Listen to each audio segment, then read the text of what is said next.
we got the opportunity this week to see the Minecraft movie, and boy, my goodness, if you were to tell me 10 years ago that every single movie was going to be based on a video game, I would have told you that something had shifted in the space-time continuum, because video game movies were destined to fail. I mean, i.e., look at all the Resident Evil movies. Are any of you aware of the Resident Evil movies? It should be a question. Look at the first Super Mario Brothers movie from 1993. A horrible attempt, almost a cult classic nowadays, that people don't remember, with John Leguizamo. But now, with the advent of Sonic really kind of paving the way, Uncharted, the Indiana Jones clone from the PlayStation saga there of Uncharted 1, 2, 3, and 4 and Lost Legacy. All of these things, and Super Mario Brothers, really just barreling down the barrier to cinema, blurring those lines between video games and cinema, and being really successful. Sonic 1, 2, and 3 are all fantastic movies. Super Mario Brothers, I think, got an unfair rap. I think it was fine, for a kids movie, for something that was based on a video game that didn't really have too much of a plot to begin with, other than saving a princess. I thought they did a really good job mixing fan service and plot, and did a pretty good job casting it and making it into a fun experience at the theater. And this movie, the Minecraft movie, starring Jack Black and Jason Momoa, does the same thing. I was a little bit too late in my video game journey to really be a Minecraft player. I grew up with the Super Nintendo. I grew up with, Legend of Zelda. I grew up with, really bad looking sports games. And so when Minecraft came out and got really, really popular, I want to say 2005, 6. And when it was just a computer game, it was beyond my reach because I was getting a little bit too old to really sit down and kind of play Minecraft. I knew of it. I knew it was very popular. And then when it got acquired by Xbox and bought from Mojang, or Mojang, however you call it, and it became ubiquitous on every single platform, it seemed like the popularity of this franchise just got bigger and bigger and bigger and bigger by the year. Kind of like Minions, where or Despicable Me, where certain characters kind of became ingratiated with the culture. You couldn't go that far without seeing something related to Minecraft after that acquisition, whether it was like a Minecraft sword in Target or a creeper shirt or something like that. It seemed to kind of find its way into culture, just, in, kids' clothing and kids' toys and licensing deals and kind of stuff like that. So I was already familiar with kind of Minecraft in general before I saw this movie. This movie, the good thing about this is that you can watch this film without having a gigantic knowledge of the actual game itself, because they do a good job with the plot to make it surface level, so that if you weren't familiar with any of these characters, it just feels like you're entering a new world and you're learning about them as the characters do, which is a really, really good thing to do, because the Minecraft lore goes deep. It is long. And if you stumble in and out of the game, you could come back to a different world that doesn't look like the world that you left. The visual aesthetic of this movie is kind of odd and borders on kind of creepy. It was hard to kind of tell originally, looking at some of the trailers of this movie, whether this movie was actually going to be okay to bring kids to or bring your family to, because it kind of visually has a CGI look that's kind of too aesthetically real, that kind of makes things like the creepers or the villagers just look a little bit too creepy. So it is one of those things when the battle scenes start swelling and when they start getting more intense, you start going, man, this looks kind of scary. It looks a little bit more intense than maybe some films that are kind of geared towards kids would really get to. Would I bring your 2-year-old to see this film? Probably not. They're probably going to get scared. You'll probably spend a lot of time in the lobby of the movie theater while the movie finishes, right? So keep in mind, the pig character, Magolsa, whatever the character's name is, who is the main antagonist of the film, played by Rachel House, is a little bit creepy, a little bit tough, and the battle scenes are long. It reminded me a little bit of Lord of the Rings, where battle scenes just tended to go on a little bit too long. Like they were just like a little long in the tooth. They were a little bit too specific and too willing to show you all these epic things that were happening that you kind of felt like, wow, this is a little bit long for a kids movie, especially coming off the heels of something like Sonic or Mario that kind of gets in, gets out.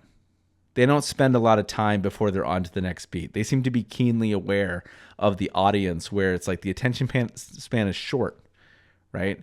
You're not going to hold on to their attention that long, so you better kind of get on with it.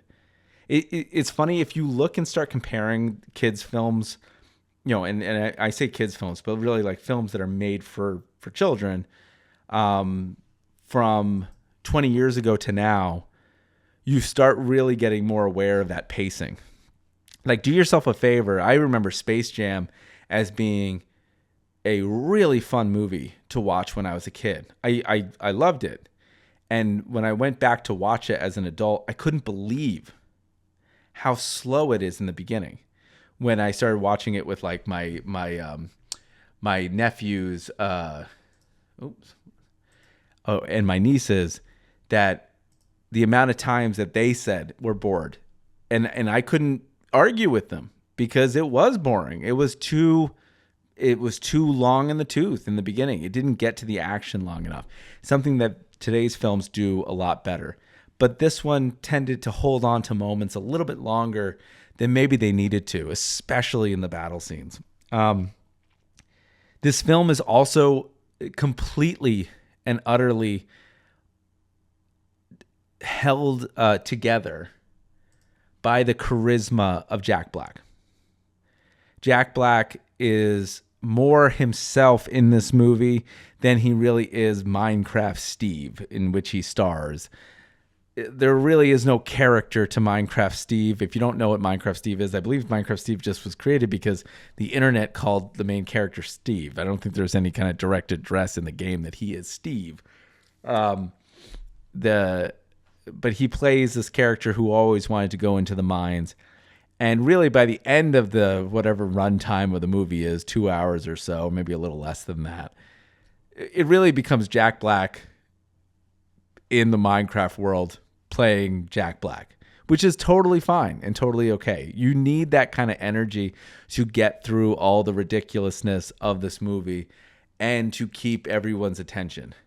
Jason Momoa does a pretty good job playing a character called Garrison, who kind of is based on, seems to be a slight allusion to the kid who played Donkey Kong and may have cheated, may have not, allegedly, or whatever. It was in that cheating scandal a long time ago. Who's like a former washed-up gamer who was really popular in the 80s and now just kind of runs a used game store. And he's kind of an oaf. And he's paired up with Minecraft Steve, Jack Black, who's kind of an oaf. And the rest of the characters do a pretty good job kind of playing off of their ridiculousness and their straight men. And they do a really good job playing those characters off of each other. The plot doesn't really matter. You're really in this movie for the visual spectacle of the world. The plot kind of centers around getting home. They're trapped in this world and they want to get out. They want to get back home to their reality. And it's about making friendships along the way. It's very light. It is a buttered popcorn of plots, right?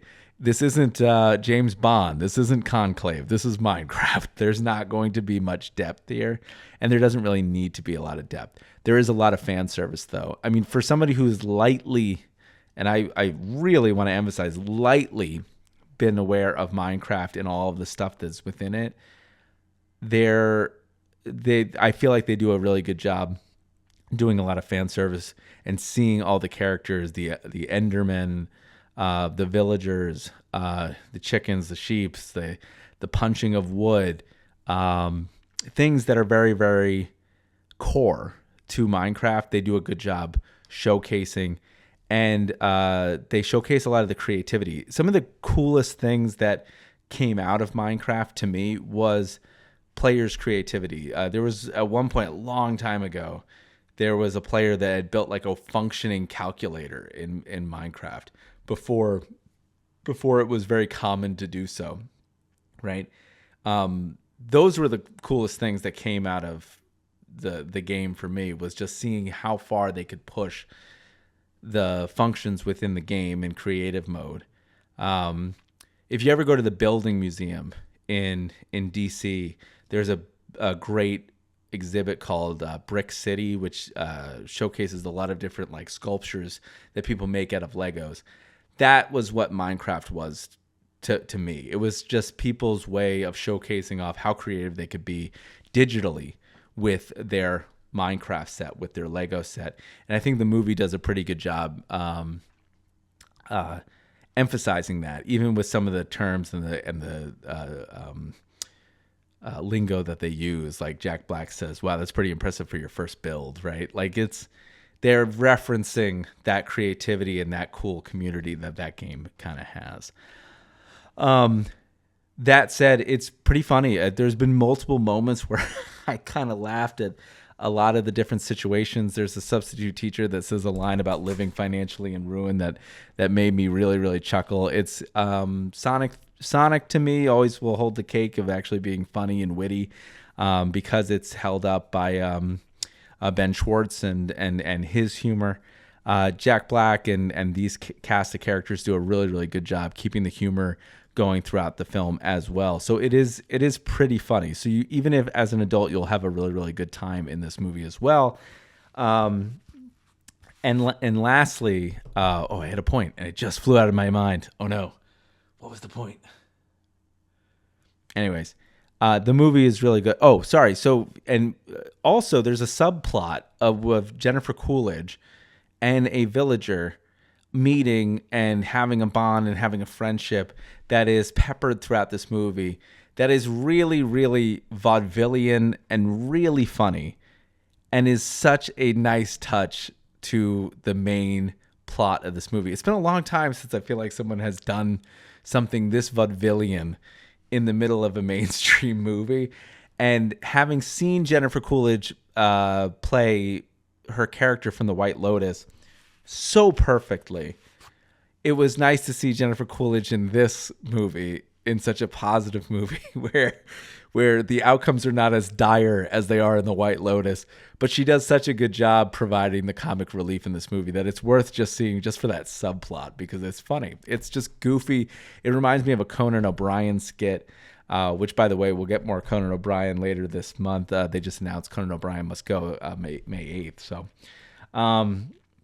it is a goofy subplot, and I kind of love it because it does really break up the film quite some time. So again, that's the Minecraft movie starring Jack Black and Jason Momoa that was out on April 4th.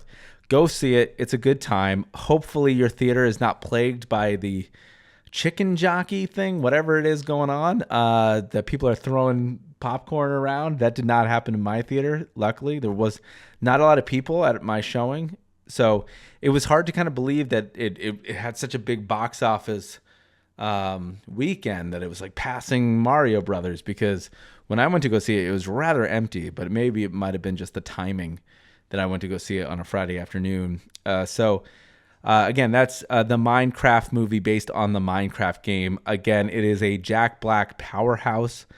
I feel like at this point, with him playing Bowser and him being in Minecraft, he's also in Borderlands, I think.